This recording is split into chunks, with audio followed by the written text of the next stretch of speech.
সুন্দর বাহিরে 13 ফরজ, বাইরে 7টা আছে এবং ভিতরে আছে 6টা। এই 13টা ফরজের মধ্যে থেকে একটা ফরজ যদি আপনার আমার কাছ থেকে যদি ছুটি যায় তাহলে আপনার আমার নামাজ হইতো না, আবার পড়া লাগবে। এই 13টা ফরজের মধ্যে থেকে সর্বপ্রথম ফরজ হলো আপনার আমার শরীরে প্রথমে আমরা পাক করতে লাগবো, আমাদের জিসিমরে আমরা পাক করতে লাগবো। শুধু জিসিমরে পাক করলে হবে না, শরীরে পাক করলে হবে না, আমরা শরীরের সাথে সাথে আপনার আমার দেহটাকে মনটাকে পরিষ্কার পরিচ্ছন্নতা করতে হবে। আমরা সুন্দর করে গোসল করে উত্তমভাবে আমরা গোসল করে আমাদের দেহটাকে আমরা পরিষ্কার পরিচ্ছন্নতা করে, কিন্তু আপনি আমি নিজেকে একটাবার প্রশ্ন করি, আপনি আমি কি আমাদের দিলটাকে কখনো পরিষ্কার করতে পেরেছি? আপনি আমি আমাদের দিলটাকে পরিষ্কার করে আমরা কি নামাজ কখনো আদায় করতাম পেরেছি?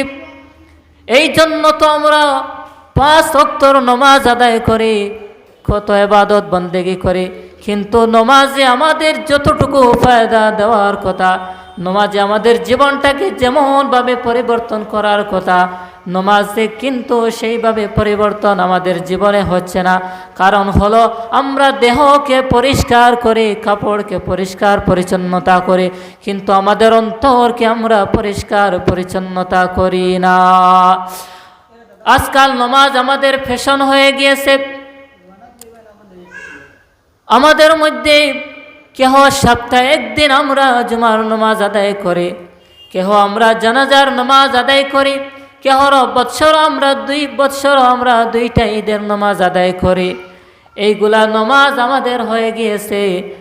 আর বাদবাকি যে 5 ওয়াক্তের নামাজ প্রতিদিন আপনি আমি পড়তে লাগতো, সেই 5 ওয়াক্তের নামাজের আমাদের কোনো গুরুত্ব নাই।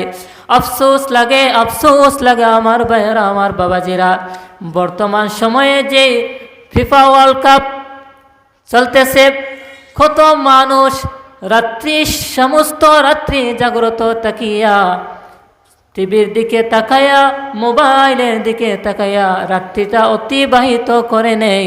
ঘন্টার পর ঘন্টা টিভির দিকে তাকিয়ে মানুষ খেলাধুলা দেখে, কিন্তু মাত্র 10 মিনিট সময় লাগাইয়া মানুষের নামাজ আদায় করতে পারে না।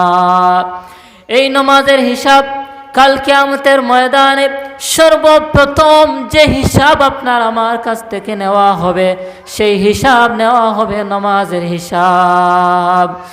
সর্বপ্রথম প্রশ্নের উত্তর যদি আপনি আমি, সর্বপ্রথম জিনিসের হিসাব যদি আপনি আমি যদি না দিতাম পারি, তাহলে পরবর্তী প্রশ্নগুলা আপনি আমি কেমনভাবে পার হব। আমি বলতেছিলাম নামাজের জন্য সর্বপ্রথম হলো আপনার দেহটাকে পরিষ্কার পরিচ্ছন্নতা করা, দেহের সাথে সাথে আপনার মনকে আপনি পরিষ্কার পরিচ্ছন্নতা করা। দ্বিতীয়ত হলো আপনার কাপড়গুলো আপনি পরিষ্কার পরিচ্ছন্নতা করা। আফসোসের বিষয় আমার বাবাজিরা, আমার বন্ধুরা রে, মানুষ বিবাহের অনুষ্ঠানে সিন্নির মধ্যে মানুষ কত সুন্দর সুন্দর পোশাক পরে যায়, উত্তম পোশাক পরিধান করে যায়, ঘরের মধ্যে কাপড় থাকা সত্ত্বেও শহর থেকে নিয়ে কাপড় কিনে আনে মানুষ বিবাহের মধ্যে যায়। কিন্তু যখন স্রষ্টার সামনে গিয়ে মানুষ দাঁড়াবে, পৃথিবীর মালিকের সামনে গিয়ে যখন মানুষ দাঁড়ায়, তখন যত ছিঁড়া ফাটা কাপড় আছে সমস্ত ছিঁড়া ফাটা কাপড় নিয়ে মালিকের সামনে দাঁড়ায়। একটি কথা মনে রাখবেন, আপনি আমি আল্লাহ সুবহানাহু ওয়া তাআলার কাছে যত কঞ্জুসি দেখাবো, যত অবহেলিত অভাব অনটন আমি দেখাবো, তত আপনি আমি নিচে যাব, ধ্বংস হব। আল্লাহর রাস্তার মধ্যে আপনি আমি যত কৃপণতা করব, ততই আপনি আমি ধ্বংস হব। আল্লাহ সুবহানাহু ওয়া তাআলার কাছে আপনি যত মন বড় নিয়ে আল্লাহর কাছে উপস্থাপন আমি হব, তত বড় আল্লাহ সুবহানাহু ওয়া তাআলা আমাদেরকে বানিয়ে দিবেন। এই জন্য আপনাদের কাছে অনুরোধ রইল, আপনারা যে পোশাক পরিধান করে নামাজ পড়বেন, সেই পোশাক আপনারা পরিষ্কার পরিচ্ছন্নতা রাখবেন। সুন্দর উত্তম পোশাক পরিধান করে আপনি নামাজ আদায় করবেন। তৃতীয়ত হলো আপনি নামাজের অক্তর প্রতি আপনি গুরুত্ব দিবেন। নামাজের অক্তর প্রতি গুরুত্ব দিয়ে নামাজ আদায় করলে সেই নামাজ আপনার হবে জান্নাতের জরিয়া হবে। আপনি আমি নামাজের গুরুত্ব না দিয়ে এক ওয়াক্ত নামাজের জায়গায় এক ওয়াক্ত নামাজ যাওয়ার পরে আরেক ওয়াক্ত আসার আগে আপনি নামাজ পড়ি আর এক ওয়াক্ত শেষ হয়ে যার ওই যার আপনি আমি উড়াতাড়া করি আপনি আমি নামাজ আদায় করি আর এই নামাজগুলা আপনার আমার লাগে জান্নাতের জরিয়া হইতো নাই। এরপরে হইল গিয়ে আপনার আমার সতর ডাহাব আপনার আমার শরীরটা পুরাপুরি আমরা কিতা করতাম ডাকিয়া নামাজ আদায় করতাম। এরপরে আপনি আমি যে জায়গার মধ্যে নামাজ আদায় করব সেই জায়গাটা পরিষ্কার পরিচ্ছন্নতা পাক পবিত্র ও জায়গার মধ্যে আপনি আমি নামাজ আদায় করতাম। এই জায়গার মধ্যে কোনো নাপাকি তাহলে এই জায়গার মধ্যে আমরা নামাজ আদায় করতাম না। প্রথমে যে জায়গার মধ্যে আপনি আমি নামাজ আদায় করব সেই জায়গাটা পরিষ্কার পরিচ্ছন্নতা আছে কিনা সেটা দেখিয়া এরপরে আপনি আমি নামাজের মধ্যে লাগবো। এরপরে নামাজের লাগে আপনি আমি কিবলার দিকে খাড়া হইয়া আপনি আমি থাকতাম। কিবলার দিকে খাড়া হওয়ার সময় আমাদের সমস্ত শরীরটা আমাদের কিবলার দিকে থাকতো। আফসোসের বিষয় দেখা যায় আমাদের অনেক ভাই বন্ধু হলর এক পা ওই লগে উত্তরে দি তাকে আর এক পাও তাকে দক্ষিণে দি এইরকম ফরিয়া আপনি যেই রকম উত্তরে দক্ষিণে দিয়ে আপনার পাওটা দিয়ে আপনি যখন নামাজ আদায় করলা আপনার পুরা জিসিমটা আপনার কিবলার দিকে হইল না আর আপনার পুরা জিসিমটা কিবলার দিকে খরা হইল গিয়া ফরজ।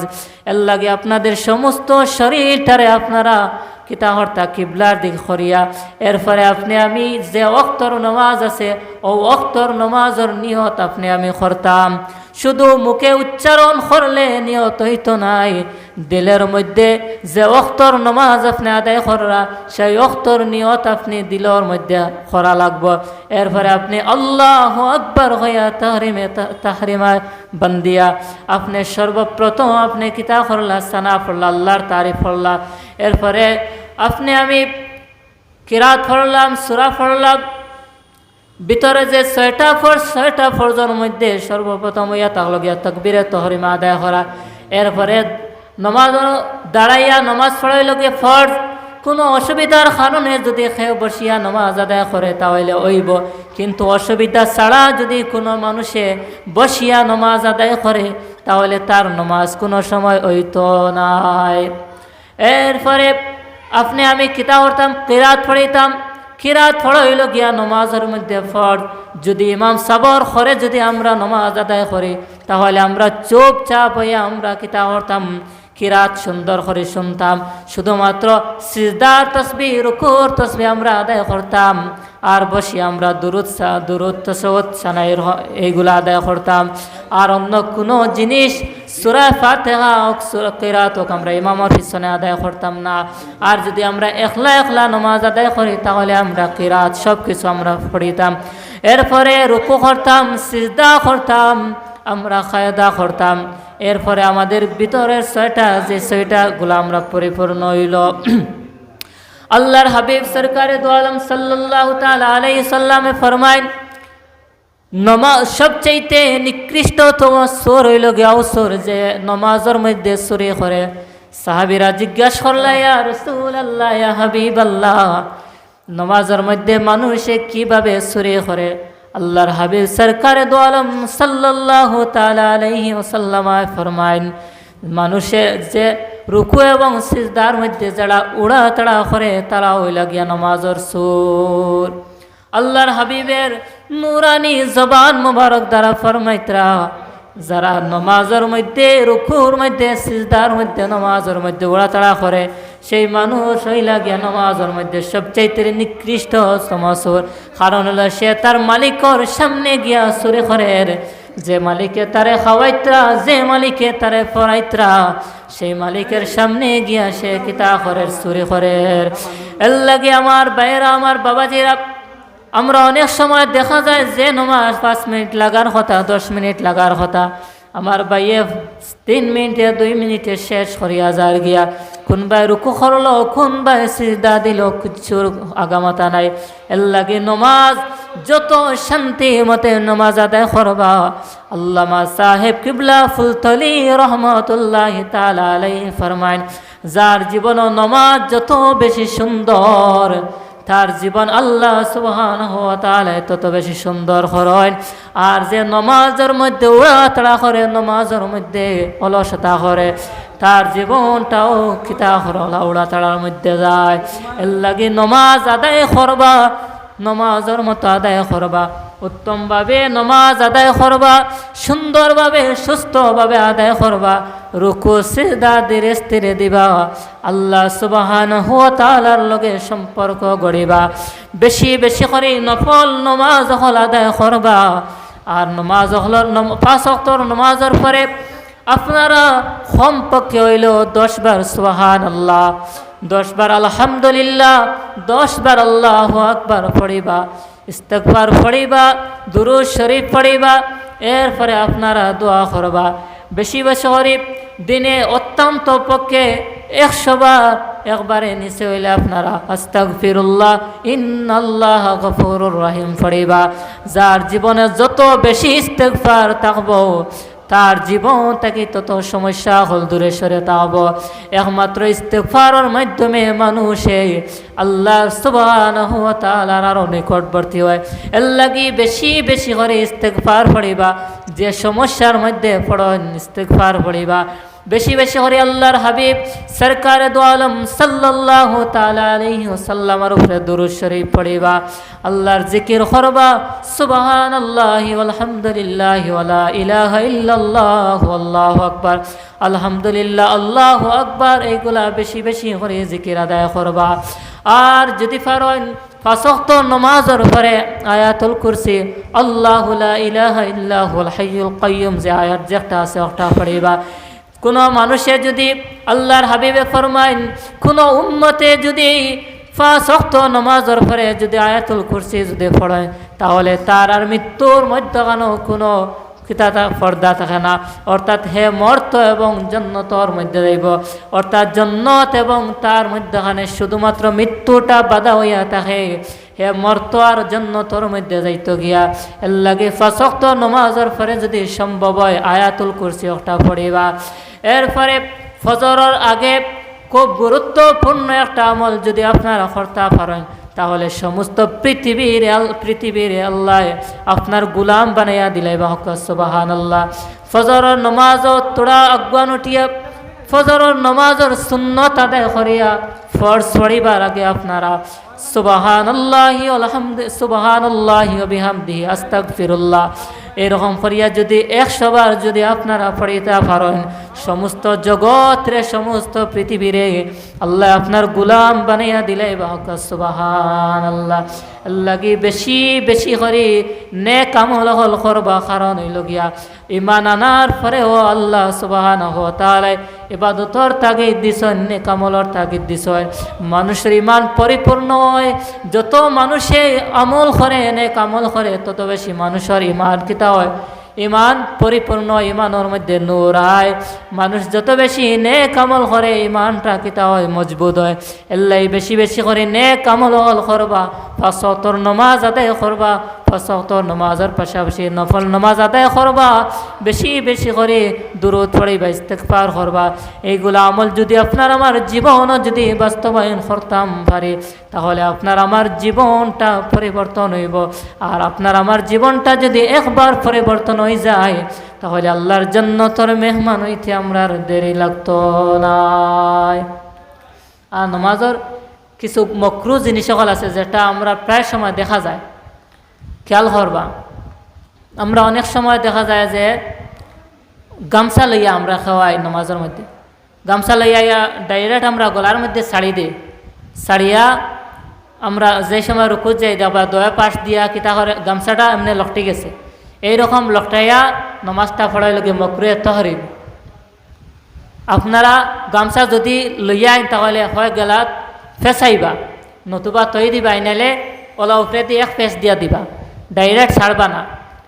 ইলা ডাইরেক্ট গলা তো ইলা ছাড়বা না, বা সেও এমনি ওলা কোনো সময় তৈ দেন, অবায়ও আছে ইলা করা হইল গিয়া মকরুহ তাহরিম, এগুতেই বাঁচিবা। দ্বিতীয়ত হইল গিয়া আমরা অনেক সময় ফুল শার্ট পিন্ধিয়া যদি আমরা বা ফুল হাতালাই, কোনো সময় দেখবে আমরা ওলা আটাইল থাকে, এরকম যদি আমরা নমাজ আদায় করি তাহলে আমরা নমাজটা আমরা কি হইব মকরুহ তাহরিম হইব। হাফ শার্ট পিন্ধিয়া আইন কোনো অসুবিধা নাই ডাইরেক্ট, কিন্তু ফুল শার্ট পিন্ধিয়া পুরাপুরি সতর ডাকিয়া নামাজটা পড়াই লাগে উত্তম। কিন্তু ফুল শার্ট আনছেন কিন্তু আপনি ইচ্ছা করি আটাইছেন, এইরকম আটাইয়া আপনি নমাজ পড়াইলে আপনার নমাজটা কি হইব মকরুহ তাহরিম হইব। শার্টর গুতাম আছে, গুতাম লাগাইছেন না, গুতাম খুলিয়া নমাজ পড়াইতরা আপনার নমাজ কি হইব মকরুহ তাহরিম হইব। এবং আমরা অনেক সময় দেখা যায় যে নমাজের একদম টাইম হয়ে যায়, জমাত আরম্ভ হয়ে যাব, কিন্তু আমরা ইয়া দেখবা সামনের সব খাড়া হয়েছি বা এমন জায়গাতে আমরা খাড়া হয়েছি যে জমাতটা কিতা করা যান না, আরম্ভ করা যান না। এরকম যদি অবস্থা থাকে যে দেখেন আমি নামাজ আদায় করতে করতে ফরজ আদায় হয়ে যাব, তাহলে আপনি ওলা একটা কোনা লইয়া যারা অন্য মানুষের জমাতের কোনো অসুবিধা হয় না, ওলা জায়গাত গিয়ে আপনি উবাইয়া সুন্নত আদায় করিয়া এরপরে আপনি কিতা করতা জমাতের লগে আপনি শরিক হইতা। আর জমাতের লগে শরিক হইয়া এরপরে আপনারা কিতা করতা নমাজ আদায় করতা, কিন্তু আপনার লাগে যাতে অন্য কোনো মানুষের কিতা হয় না, কষ্ট হয় না। এই জিনিসগুলো আপনারা খুব খেয়াল রাখবা। কিছু কিছু ভুল জিনিস দ্বারা তাকে আমরা কিতা নমাজের যে সব আমরা পরিপূর্ণ পাইতাম আসিল, এই সব পাই না। আরও বিশেষ করে আমরা অনেক সময় দেখা যায় আমরা শরীরটা আমরা অতিরিক্ত নাড়াই। নমাজের মধ্যে দুইটা জিনিস, একটা হইল গিয়া আমলে কসির আর একটা হইল গিয়া আমলে কলিল। আমলে কসিরটা হইল গিয়া দূরইতে গিয়ে একজন মানুষের যখন একজন নমাজি মানুষের দেখে, দেখিয়া যদি হে আন্দাজ করতে পারে যে মানুষের নমাজও নাই, তাহলে একটা হইল গিয়া আমলে কসির, আর আমলে কসির দ্বারা নমাজ হয় না। অর্থাৎ আপনি নমাজও আছেন কিন্তু একজন মানুষে আপনারা দেখিয়া বুঝতে পারেন না আপনি নমাজও আছেন করে। অর্থাৎ অতিরিক্ত শরীরে লাড়ানি, বারবার হাত তুলিয়া মুখ খাওজানি, আত খাওজানি, শরীরের মধ্যে মশা বইলে মাছি বইলে খেদানি, এইরকম জিনিস থেকে আপনারা কিতা করবা বিরত থাকবা। আর আমলে কলিল গিয়া মনে করেন খুব বেশি অসুবিধা করে, আপনি এই জায়গার মধ্যে হাত না দিলে ওর না, মোটামুটি নমাজের মধ্যে আপনার খুশুটা আর না দিতে পারবা, কিন্তু মনে করেন আপনি এক অবস্থায় আছেন, এক অবস্থায় তাহার সত্ত্বে 3 বার হাত আপনি লাড়াইতে পারতেন না।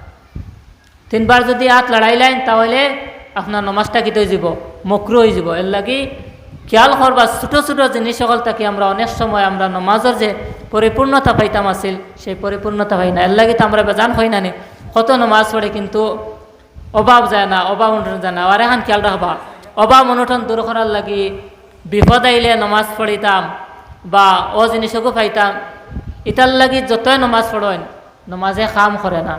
কারণ নমাজটা আমরা কিতালাই পড়ি, এটা লগে আল্লাহর একটা হুকুম, আল্লাহর একটা বিধান, আল্লাহ ফরজ করিয়ে দিচ্ছেন তার বন্ধা হলোর উপরে যে আমার কিতা করার লাগে ইবাদত বন্দী করার লাগে। এর লাগি চেষ্টা করবা আল্লাহরে সন্তুষ্ট করার লাগি ইবাদত বন্দী করা। আপনি আমি যদি মালিকরে সন্তুষ্ট করিলাই, মালিকে আমরা সন্তুষ্ট এমনি করবা না নি কোনো। আমরা আসলে মালিক চিনি না, যার কারণে আমরা এত লাঞ্ছিত এত বঞ্চিত। যদি আমরা মালিক চিনতাম তাহলে মালিকও আমরা চিনলাও নে এবং আমাদের জীবনে যত সমস্যা হল আছে এটাও দূরিল নে। এর লাগে আপনারা প্রত্যেকের কাছে অনুরোধ রইল আপনারা নমাজ ছাড়বা না, কারণ নমাজ হইল কি আপনারা কবরের সাথী, মিজানের সাথী, ফুলসিরাতর সাথী, এবং এই নমাজে আপনারা লইয়া জন্নতর মধ্যে যাইব। নমাজ আপনারা ছাড়বা না। নিজের জীবনটারে যদি সুন্দর বানাইতে হয় তাহলে নমাজের বিকল্প আর কিচ্ছু নয়। নমাজি মানুষে খেয়েও কোনো দিন সুর হইতে শুনছলানি, নমাজি মানুষের খেয়েও কোনো দিন গাইলায়নি শুনছেন। পাক্কা সুন্দর ইমানদার যে পরিপূর্ণভাবে সুন্দর করে নমাজ আদায় করে সেও কোনো দিন গাইলাইননি। বা একজন এই কথাটা যদি কন তাহলে মানুষে গুরুত্ব দেয় না, এই মানুষে মাত্রা মিশা মাতিত না, সুন্দর মাতিব। এর লাগে নিজরে ইজ্জতি যদি বানাইতে হয়, আল্লাহর নিকটবর্তী যদি হইতে হয় তাহলে নমাজের বিকল্প আর কিচ্ছু নাই। এর লাগে আপনারা প্রত্যেকের কাছে অনুরোধ রইল আপনারা নমাজ পড়িবা, নেক আমল করবা, আল্লাহ আপনার জীবনে পরিবর্তন করে দিবা। আর অতিথি বুয়াইয়া আমার ওইলা মাত ওর না আল্লাহ সুবহানাহু ওয়া তাআলা যদি আগে দিয়ে সুযোগ দেয় তাহলে আরও বেশি বেশি করে খোয়ার চেষ্টা করব। আর আমার কথার দ্বারা যদি কোনো ভুল ত্রুটি হইয়া থাকে তাহলে আল্লাহ মাফ করতা, আপনারাও মাফ দিতা। গলাত বেশ আরাম পাইয়েন না, লাগিয়া বেশ কথা কইতাম পারিয়েন না। আমি ওখানেও আমার বক্তব্য শেষ করলাম। ওয়া আখিরু দাওয়ানা আলহামদুলিল্লাহি রাব্বিল আলামিন।